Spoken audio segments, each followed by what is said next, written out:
Bienvenidos a Impact Talks, un podcast dedicado a explorar las últimas tendencias en salud y estilo de vida saludable de la mano de profesionales de la salud que inspiran al mundo.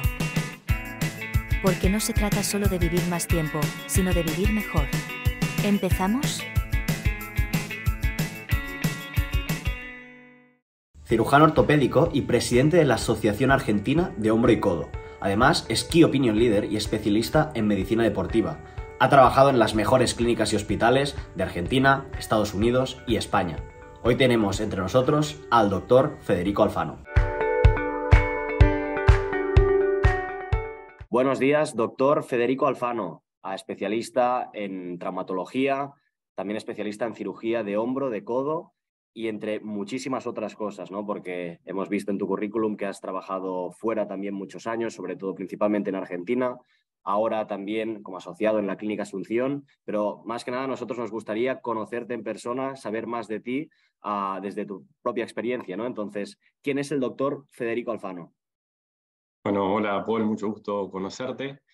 Bueno, como has dicho, soy un cirujano traumatólogo, me especializo en la cirugía del hombro y codo, y en ese grupo de esa subespecialidad puedo atender pacientes en el ámbito deportivo, en el ámbito puramente traumático, digamos, por una fractura, o mismo también pacientes con patología, lo que denominamos patología degenerativa, como la artrosis, ¿sí? Las lesiones tendinosas que son propias de la edad, ¿sí? Soy actualmente el presidente de la Sociedad Argentina de Cirugía de Hombro y Codo.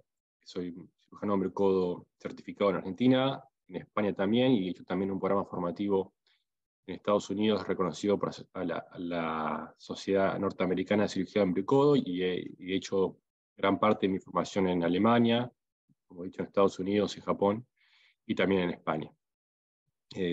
Cuando hablamos de cirugía de hombro y codo, ¿no? Porque yo estoy seguro que a mucha gente no le parecerá algo normal, ¿no? ¿Qué es exactamente la cirugía de hombro y codo? Bueno, la cirugía de hombro y codo son intervenciones que hacemos en determinadas circunstancias cuando los pacientes tienen determinadas lesiones estructurales que requieran ya sea la reparación de la lesión o la reconstrucción de la lesión. Hay veces que uno puede reparar y llevar esa estructura a su situación original, y hay veces que esa estructura, por el daño que tiene o por el deterioro que tiene, ya es insalvable y tenemos que recurrir a otro procedimiento de reconstrucción, como por ejemplo colocar una prótesis, ¿sí? En los casos que creamos que esta lesión estructural es salvable y que el paciente puede salir adelante con un plan de rehabilitación, quizás podemos ahorrarle a los pacientes el paso por el quirófano con todos los riesgos que ello implica. Porque cuando hablamos de este tipo de lesiones, nacen por la edad, nacen por un exceso de deporte. ¿Dónde está el foco del problema? ¿Cuándo nace la lesión y luego cómo se trata en función de cada caso, en función de la edad? Bueno, digamos que podríamos separar las lesiones en dos grandes grupos. En el grupo que llamamos el grupo traumático, un paciente que iba, o una persona que va conduciendo su motocicleta o su coche, o no sé, cualquier tipo de situación que es impredecible en algún punto golpearse y no está en sus planes hacerlo, y que, bueno, yo veo esos pacientes con fracturas o con lesiones asociadas. Y luego tenemos otro grupo que tiene que ver con más lo que llaman las lesiones por sobreuso o mala planificación del entrenamiento o por realizar determinadas actividades. Y aquí ya no se puede alinear un factor de riesgo a una lesión. No es como el ejemplo que daba antes del coche. Nosotros sabemos que uno puede conducir sin estar ebrio, a una velocidad adecuada, pero si conduce, por ejemplo, sin el cinturón de seguridad, por más que vaya conduciendo a una velocidad baja y choca, se puede matar, ¿sí? Eso es un modelo de prevención reduccionista. Nosotros podemos recomendar usar el uso de cinturón de seguridad para evitar lesiones, ¿sí?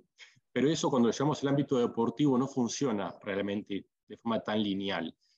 No es que una persona, porque haga determinada cosa, va luego a tener determinada lesión. Hoy tenemos modelos de prevención que son más complejos, y esos modelos de prevención se van adaptando primero a la actividad o el grado de actividad deportiva. No es mismo un profesional que un amateur, que un deportista de weekend, que es un deportista que el lunes a viernes es un oficinista y el sábado a la mañana se disfraza de jugador de tenis y va a jugar con sus amigos y va a jugar porque le place y porque le divierte pasar el rato y luego se toma una cerveza. Son situaciones distintas. Entonces los modelos de prevención también son distintos en esos tres grupos y a su vez los modelos de prevención son distintos en base al deporte que se hace. Nosotros, desde la traumatología tenemos muy bien estudiado las patologías que ocurren con mayor probabilidad de lesión y las que tienen más peso para la persona. ¿Cuáles son ellas? Las que son las más severas y las más frecuentes. Nosotros tenemos estudios de matrices de riesgo y sabemos cuáles son las lesiones que tienen mayor carga por el tiempo que necesita el paciente en volver a la actividad, que son las que llamamos las más severas, y las que ocurren con más frecuencia. Y son las que tenemos más estudiadas. Por ejemplo, una lesión del ligamento cruzado anterior de la rodilla, sabemos que puede tardar entre 10 meses y un año en volver al deporte. Podemos decir que es la lesión de las más graves, ¿sí? Por más que no implica un riesgo de muerte, ¿sí? Que son las más graves para el mundo deportivo. Y luego tenemos en otra punta, tenemos, por ejemplo, la lesión de isquios, ¿sí? Que es la más frecuente, o de las más frecuentes, pero la que permite al paciente volver antes de tiempo, mucho antes que una lesión de ligamento cruzado. Entonces, la evidencia que tenemos nosotros para recomendar los modelos de prevención tienen que ver con este tipo de lesiones, ¿sí? Entonces, en cuanto a tu pregunta, no tenemos una receta puntual para decir esto es lo que funciona para evitar esto, sino que hemos visto que tiene que ver con los cambios en los entrenamientos. De repente una persona, por ejemplo, que jugaba al tenis o al fútbol una vez por semana, pasó a jugar 3 veces por semana. Entonces es un cambio muy brusco que no le permite a esa persona adaptarse, por más que nuestro cuerpo es un cuerpo plástico que se adapta a lo que uno le propone habitualmente. Si el salto es demasiado pronunciado, bueno, el riesgo de lesión es elevado. ¿Sí? No está condenado a la lesión, pero sí que el riesgo es elevado. Y luego, el otro factor que puede provocar la lesión del hombro o cualquiera sea la estructura del cuerpo que estemos hablando, son que ante la misma carga de entrenamiento, por ejemplo, nos dicen, yo juego al tenis todas las semanas, 3 veces por semana, pero ahora empezó, yo no he cambiado la raqueta, no he cambiado el grip, tengo las mismas zapatillas para jugar, juego con las mismas personas, con la misma técnica, pero algo ha cambiado su vida. Por ejemplo, que ya no duerme 8 horas con regularidad. O sea, el descanso crónico, no el agudo, o la falta de descanso crónico, es un factor que predispone a la lesión. Entonces, ha cambiado algo en la carga de esa persona, por más que la actividad física siga siendo lo mismo. Lo mismo ocurre con el estrés. El estrés es un factor de riesgo en sí mismo, el estrés crónico, o los cambios o la mala alimentación. Entonces, son factores que a lo mejor ante la misma carga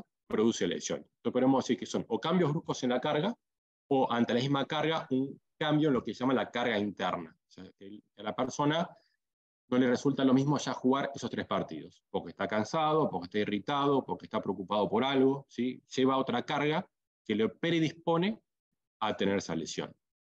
Por lo tanto, siempre estamos hablando, o la mayoría de casos estamos hablando de desajustes entre lo que serían las propias capacidades del organismo y luego los estímulos deportivos, de alimentación, etcétera, ¿no? Que se le está añadiendo, ¿no? Que esto básicamente lo que provoca pues, son estas rupturas y estos problemas que luego a largo plazo, ¿cómo terminan afectando? Bueno, las lesiones, tenemos 2 caminos realmente para adaptarnos a las lesiones. O nos adaptamos concretamente, ¿sí? O que funcionan realmente como un mecanismo adaptativo muchas veces, o la lesión en sí misma empieza a limitar funcionalmente a la persona. O sea, le altera la capacidad de realizar una actividad física, sus actividades habituales, y en eso depende realmente del grado de la lesión y de la persona que carga esta lesión. ¿Sí? Si yo empiezo a tocar la guitarra mañana y empiezo a apretar las cuerdas, es posible que pasado mañana tenga ampollas en los dedos o que me duele y tal, pero si yo sigo apretando las cuerdas contra el traste de la guitarra, es posible que empiecen a aparecer ciertas durezas en la punta de los dedos que luego no me afecte. ¿Sí? Eso es un mecanismo adaptativo que muchas veces son lesiones que uno espera ver. Los deportistas, hay ciertas tendinopatías que son un signo de que esa persona ha estado expuesta a cargas crónicas repetitivamente. Si yo le tomo una resonancia o una ecografía de un tendón rotuliano a un basquetbolista, es esperable encontrar tendones degenerativos y que eso no implique un problema o una lesión, un riesgo potencial. Ciertamente es verdad que los tendones que duelen son habitualmente los tendones tendinopáticos o degenerativos, ¿sí? Pero no lo condena a tenerlo, ¿sí? Entonces ciertas lesiones son parte del proceso adaptativo del cuerpo y otras son lo que consideramos lesiones ya patológicas que requieran tratamiento médico o una intervención médica. Que la inmensa mayoría de los casos implica un plan de rehabilitación, readaptación de vuelta a la actividad y demás, y en algunos casos, cuando la lesión estructural es lo suficientemente severa, bueno, por estar una desventaja biomecánica del cuerpo, requiere una intervención quirúrgica. A mí me interesaría también, y yo creo que al resto de oyentes le interesará, entender primeramente cómo diagnosticamos, ¿no?, que hay este problema, por ejemplo, una tendinopatía, y luego cómo hacemos el abordaje, ¿no? Es decir, tanto desde la parte cuando tenemos que hacer una rehabilitación hasta cuando decimos la rehabilitación no es suficiente, hay que operar. Bien. Las tendinopatías, el diagnóstico médico tiene cuatro teclas, diría. Una, que es el interrogatorio. El interrogatorio es la base en la cual construimos el resto del diagnóstico. Las tendinopatías, por dar el ejemplo que tú mencionas, Paul, tienen la característica que ocurren habitualmente como consecuencia de una sobrecarga, de las que hablamos anteriormente. Puede ser una sobrecarga externa, un cambio en la frecuencia del entrenamiento, ¿sí?, o la intensidad del entrenamiento, o la duración del entrenamiento, o un cambio en la carga interna. La persona empezó a dormir mal y demás. También es muy común esto, escuchar a las personas decir, no, yo juego 13 por semana y juego 13 por semana hace 5 años, no he cambiado nada, pero a lo mejor no recuerda que hace un mes atrás se ha ido de vacaciones 2 semanas.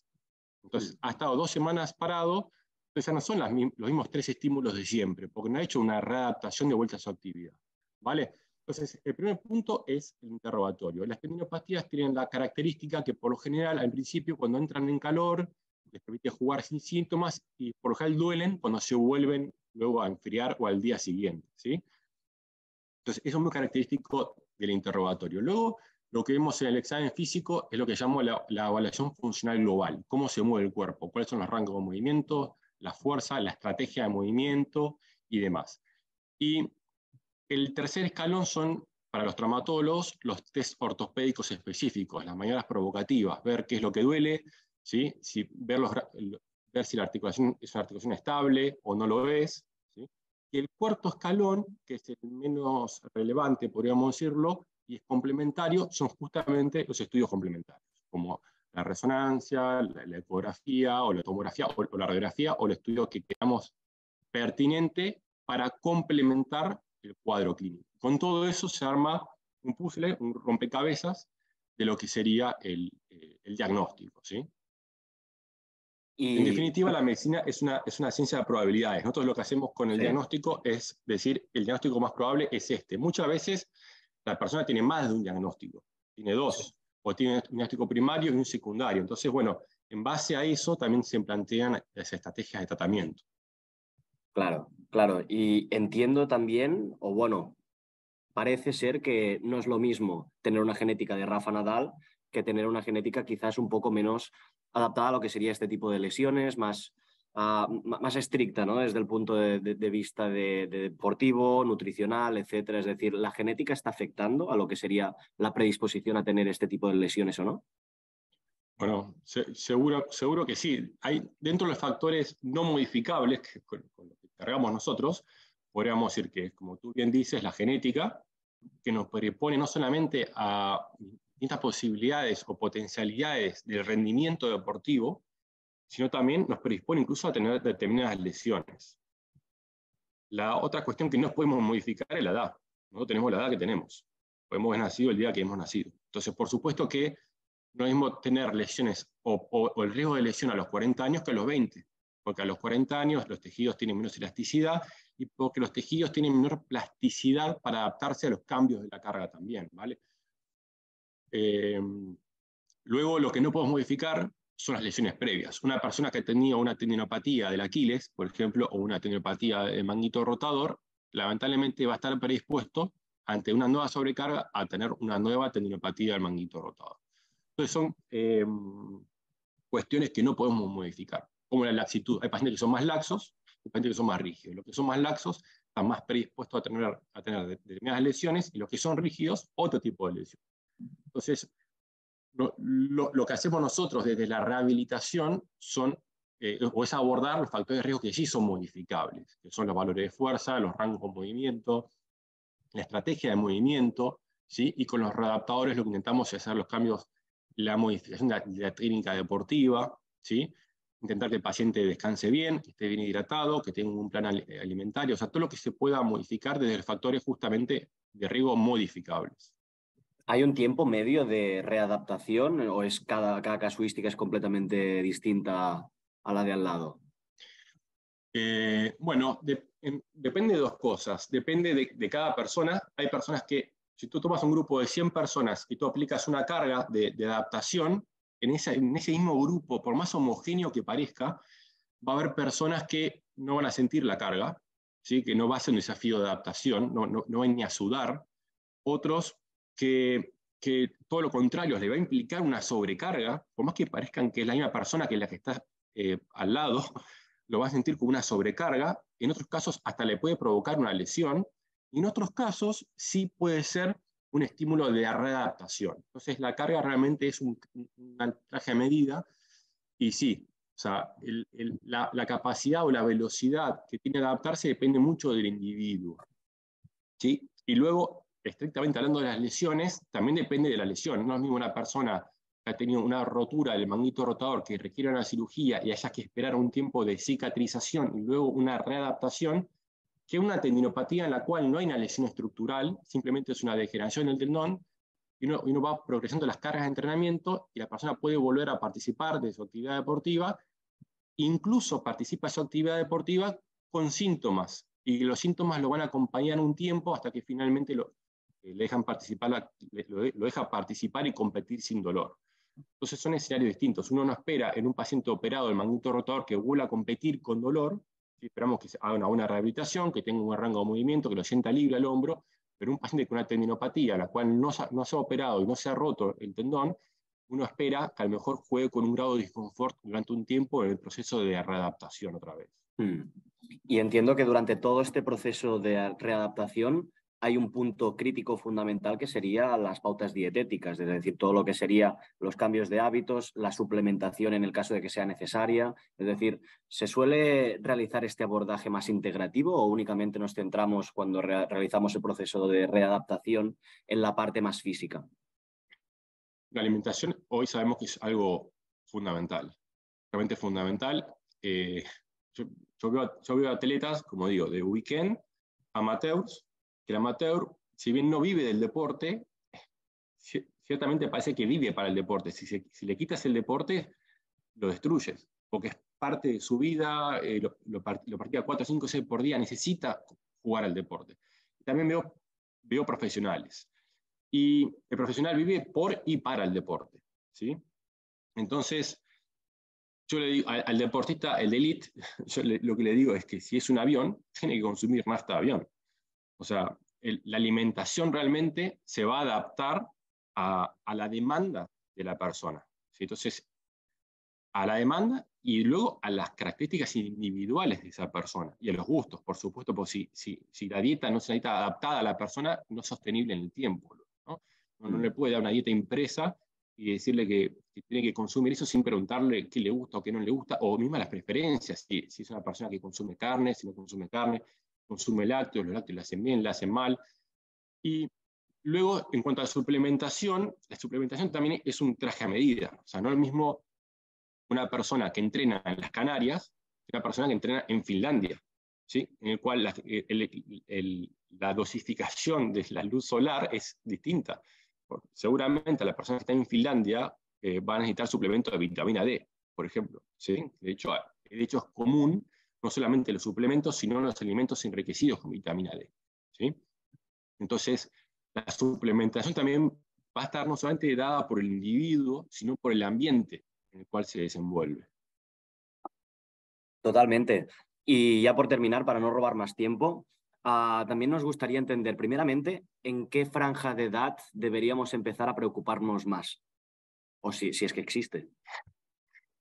Yo creo que, bueno, si bien el envejecimiento ocurre desde el día que nacemos realmente, pero ciertamente a partir de la cuarta década de vida empezaría a decir que nuestra capacidad de adaptación es menor a los cambios en la carga y las posibilidades de lesión son mayores, por lo cual a partir de esa edad yo creo que es más importante ser prudente en los cambios, en los entrenamientos y demás. Tenemos ya luego de los 60 años incluso es esperable encontrar ya lesiones estructurales completas en el hombro, por ejemplo, para que tengas una idea. Luego de los 60 años, la mitad de las personas tienen por lo menos una lesión parcial del manguito rotador y van por la vida sin enterarse que lo tienen, ¿sí? Entonces, ya luego de cierta edad, los tejidos pueden tener lesiones que pueden pasar más o menos apercibidas, que nos predisponen luego a tener dolor o limitaciones funcionales. Yo diría que a partir de los 40 años es un buen punto de corte para ir de forma prudente con los cambios en nuestras actividades y cuidar nuestros hábitos. Los hábitos. ¿Y hay algunos tips para poder prevenir y evitar este tipo de lesiones? Bueno, tener un buen descanso, estar bien hidratado, previo, durante y posterior a la competición, tener una alimentación que sea apropiada para la actividad que queremos hacer nosotros, lógicamente saludable también. Y luego intentar o procurar tener una buena técnica de lo que estamos ejecutando, tener un calzado apropiado, ¿sí? O sea, usar las herramientas que realmente nos permitan hacer la actividad sin exponernos a un riesgo. Y ya para terminar la entrevista, ¿no? Una pregunta que seguramente mucha gente, tanto del ámbito como no, como gente que igual no sabe tanto de traumatología, se preguntará, ¿no? Es decir, sabemos que en el presente estamos en una época de cambios, cada vez la sociedad se vuelve más informativa, ¿no? Cada vez la sociedad tiene más información o más acceso a la información, las nuevas tecnologías evolucionan a un ritmo exponencial. Pero ¿cómo ves tú el futuro de la traumatología y la readaptación, tanto deportiva como no deportiva? Uy, es una muy buena pregunta. Yo creo que desde el punto de vista de los recursos que usamos nosotros, por ejemplo, yo soy cirujano, fundamentalmente, o sea, trato a muchos pacientes de forma conservadora, con plan de ejercicio, pero desde el punto de vista de las herramientas quirúrgicas, por ejemplo, hoy llegamos en la industria casi a un techo de lo que nos puede ofrecer. O sea, realmente los implantes que usamos y demás tienen muy poco para evolucionar en los próximos años realmente, por los costos que también implicaría dar el siguiente salto y aparentemente sería no rentable dar ese salto. Entonces yo creo que el salto que debiéramos dar nosotros es hacia la educación de nuestros pacientes y hacia la prevención de las lesiones, creo yo. Entonces creo que el futuro está un poco volver un poco a eso.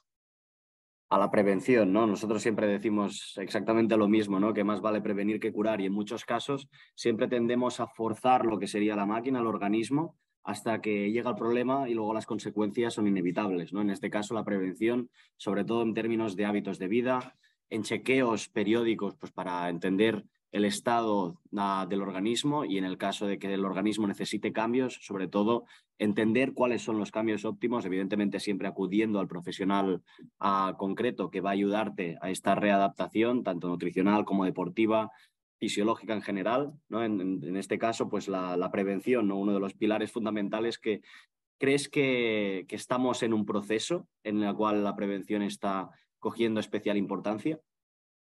Bueno, sí que lo veo muchísimo. Y lo veo mucho también, se ha desarrollado mucho en el ámbito profesional también. Realmente hoy se hace un culto y creo que, bueno, enhorabuena por la prevención en el deporte. Se tiene mucho más conciencia hoy de cuidar al atleta, que antes era exponerlo a cargas altísimas y realmente llegaba el que sobrevivía a esas cargas. Hoy se lo cuida mucho el atleta, se lo monitorea mucho en cuanto a las cargas, a los rangos de movilidad y demás. Creo que hoy la prevención, diría ya los últimos 15 o 20 años, se está estudiando muchísimo sobre ello y se está aplicando muchísimo. Así que diría que sí. Totalmente. Doctor Federico Alfano, muchísimas gracias por tu tiempo. Dejaremos toda la información en la descripción, como siempre, para que tengáis acceso pues, a su práctica, ¿no? A lo que hace en su día a día, a lo que va colgando, que es súper interesante. Si entráis en su Instagram, Doctor Alfano, tenéis muchísima información de mucho valor y sobre todo, pues ya sabemos que prevención por encima de todo. Siempre que tengáis un problema, acudir al profesional adecuado. Y en este caso, ojo con los entrenamientos, que a mí a veces también me ha pasado de darle 2 vueltas de más. Muy bien, Paul. Bueno, muchas gracias. Muchísimas gracias. Un gusto.